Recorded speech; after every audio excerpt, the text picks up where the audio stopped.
Hi friends, learn with fun channel में आपका हार्दिक स्वागत। दूसरी इकाई छठी कक्षा हिंदी सुलभ भारती में जो 4 नंबर का पाठ है, पाठ का नाम है सोना और लोहा। सोना और लोहा। इस पाठ में पेज नंबर 37 से लेकर 39 तक जो भी सवाल आए उन सभी सवालों के जवाब हम आज के वीडियो में लेने वाले।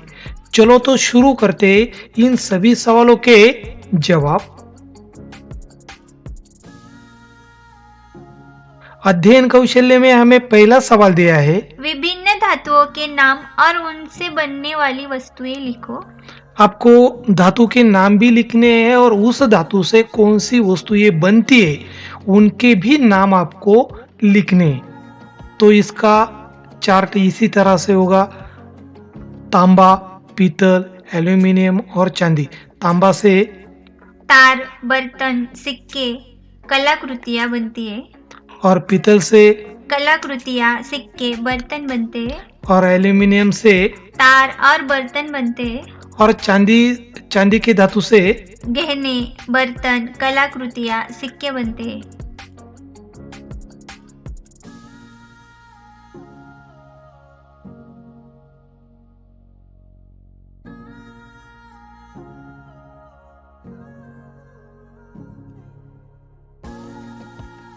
विचार मंथन में आराम हराम है। तो इस पर हम विचार लिख सकते हैं कि आलस करना या अत्यधिक आराम करना हमारे लिए नुकसानदायक हो सकता है। परीक्षा का समय हो तो डटकर पढ़ाई करनी चाहिए। किसी प्रकार की प्रतियोगिता हो तो उसकी तैयारी करनी चाहिए। सोचो, यदि हम परीक्षा की तैयारी करने के बजाय आराम करते तो परीक्षा में असफल भी हो सकते।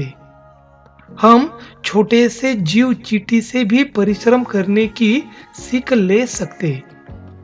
वह दिन रात मेहनत कर अपना भोजन इकट्ठा करती है और बरसात के वक्त आराम से अपनी मेहनत का लाभ उठाती है।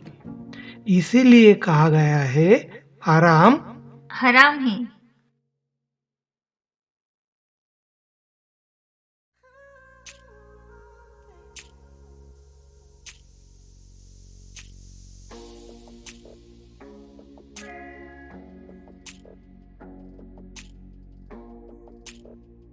मैंने समझा। प्रस्तुत पाठ से हमें यह सीख मिलती है कि संसार की सारी वस्तुएं और सभी व्यक्ति अपने आप में बहुत महत्वपूर्ण है और कोई किसी से कम नहीं है। स्वयं को श्रेष्ठ समझकर दूसरों को नीचा दिखाने की भूल करना बहुत ही गलत होता है।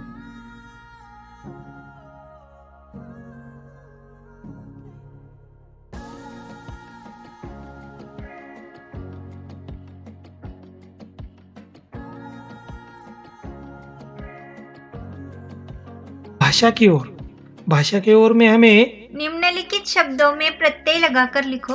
आपको इन शब्दों को प्रत्यय लगाना है, यानी कि लास्ट में ये जो प्रत्यय दिए ये आपको लगाकर लिखना है। तो सुंदर, सुंदरता, यहाँ पर हमें ता शब्द का प्रत्यय लगाया। आगे है गुण, गुणवान, या वान शब्द का प्रत्यय लगाया।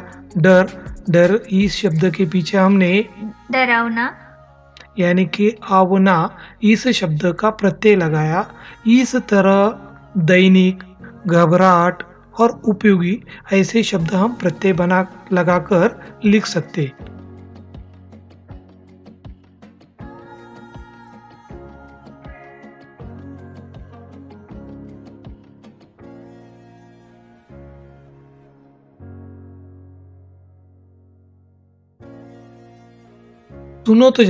सुनो तो जरा में बस या रेल स्थानक की सूचनाएं ध्यानपूर्वक सुनकर सुनाओ।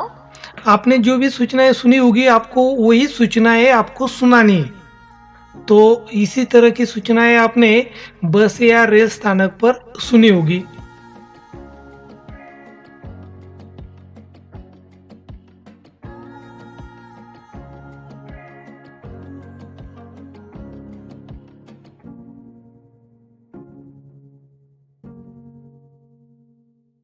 इसी के आगे बताओ तो सही में थर्मामीटर में किस धातु का प्रयोग होता है, बताओ।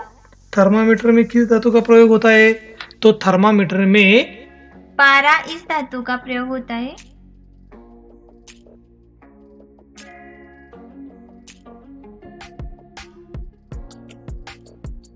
वाचन जगह से हमें यहाँ पर दिया है। दुकानों के नाम फलक पढ़ो और उनका अभिनय करो। आपको नाम के जो दुकानों के नाम है उनके फलक पढ़ने हैं और उनका अभिनय करना है। तो अभिनय कैसे करते हैं मुझे भी मालूम नहीं, लेकिन यहाँ पर मैंने कुछ दुकानों के नाम दिए।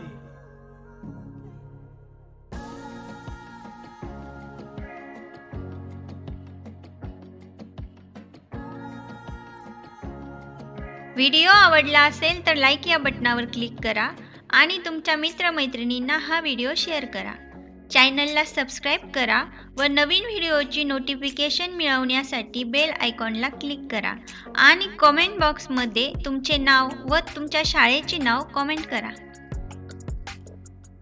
इसी के आगे मेरी कलम से अंकुरित अनाजों की सूची बनाओ और उपयोग लिखो. यहाँ पर अंकुरित अनाज मूंग, चना, मटर, गेहूँ और उनका उपयोग यहाँ पर दिया है। मूंग का उपयोग है सलाद और सब्जी बनाने के काम आता है. चने का, सलाद और सब्जी बनाने के काम आता है. मटर का वही और गेहूँ का, रोटी, पराठे और सैंडविच बनाने के काम आता है.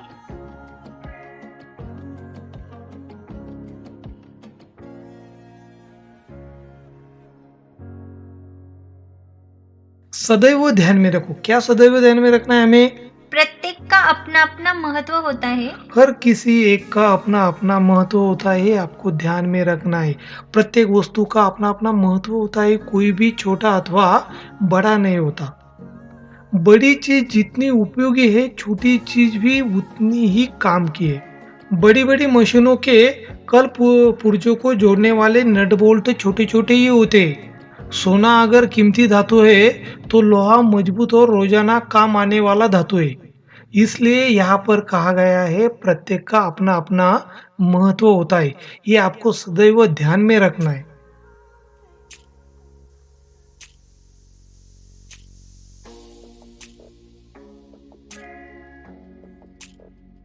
जरा सोचो, चर्चा करो। यदि खनिज तेल का खजाना समाप्त हो जाए तो ये 100% होने वाला है कि जो खनिज तेल है वो एक दिन समाप्त हो जाएगा। आपको चर्चा करनी है कि अगर समझो आज, कल, परसों या इसी साल ये खनिज तेल समाप्त हो जाता है तो क्या होगा? तो हम यहाँ पर ऐसा भी लिख सकते हैं, यदि खनिज तेल का खजाना समाप्त हो जाए तो यातायात व्यवस्था ठप हो जाएगी। खनिज तेल से पेट्रोल, डीजल, मिट्टी का तेल, कुकिंग गैस, वैसलीन आदि बनते। खनिज तेल के समाप्त होने से सड़कों पर गाड़ियां नहीं दौड़ पाएगी, हम यात्रा नहीं कर पाएंगे। एलपीजी गैस जिससे खाना बनाया जाता है, उसके बिना घरों में खाना नहीं बन पाएगा। खनिज तेल कई दवाओं के निर्माण के काम में आते हैं, इनके बिना दवाइयाँ कभी नहीं बन पाएगी। यदि खनिज तेल समाप्त हो जाता है तो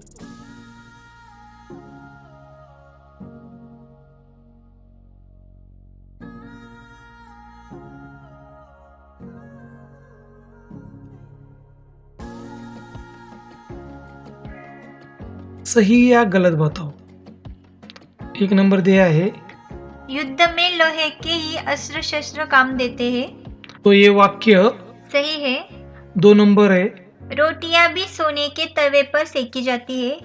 तो ये वाक्य गलत है. श्रम में ही जीवन की सफलता है, ये वाक्य सही है. जो काम करेंगे उन्हीं का अब सम्मान नहीं होगा, तो ये वाक्य गलत है.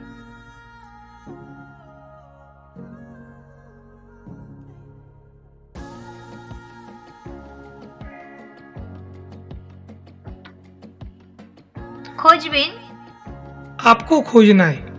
रुपए यानी कि नोट पर किसी लिखित कीमत कितनी है, कौन से भी नोट पर लिखित कीमत कितनी है और किन भाषाओं में अंकित है, आपको ये बताना है। तो कोई भी नोट जैसे 10, 20, 50, 100 की पर हिंदी और अंग्रेजी के साथ असमी, बंगाली, गुजराती, कन्नड़, काश्मीरी, कोंकणी, मलयालम, मराठी, नेपाली, उड़िया, पंजाबी, संस्कृत, तमिल, तेलुगु और उर्दू में उनकी कीमत लिखी होती है। हिंदी और अंग्रेजी का इस्तेमाल नोटों के अगले हिस्से में होता है।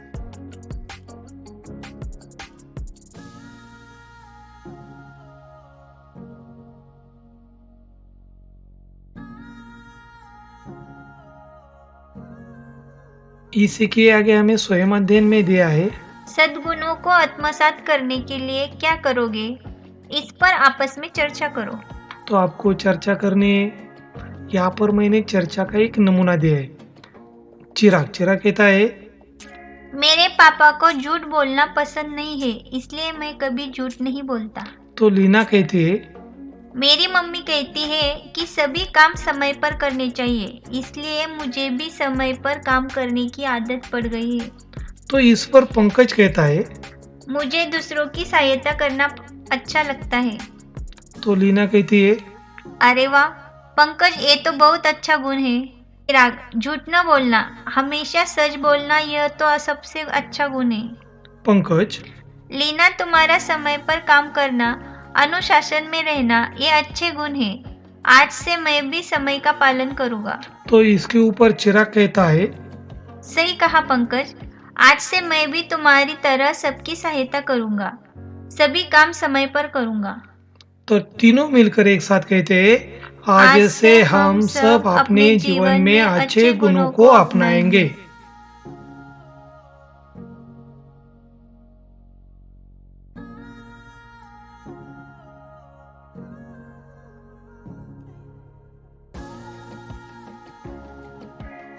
निम्नलिखित शब्दों का रोमन लिपि में लिप्यंतर करो। आपको यहाँ पर रोमन लिपि में लिखना है, तो इसका जवाब इस तरह से होगा।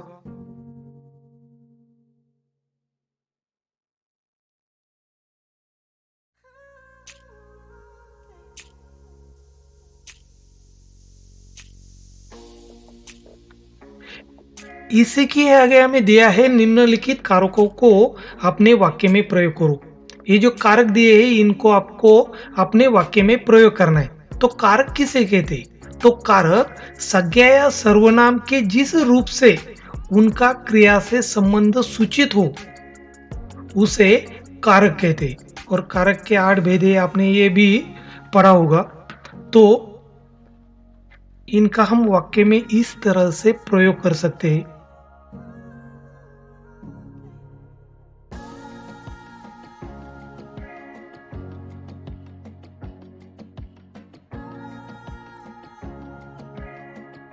दोस्तों मिलते हैं अगले स्वाध्याय में, अगली वीडियो में। तब तक बाय, टेक केअर।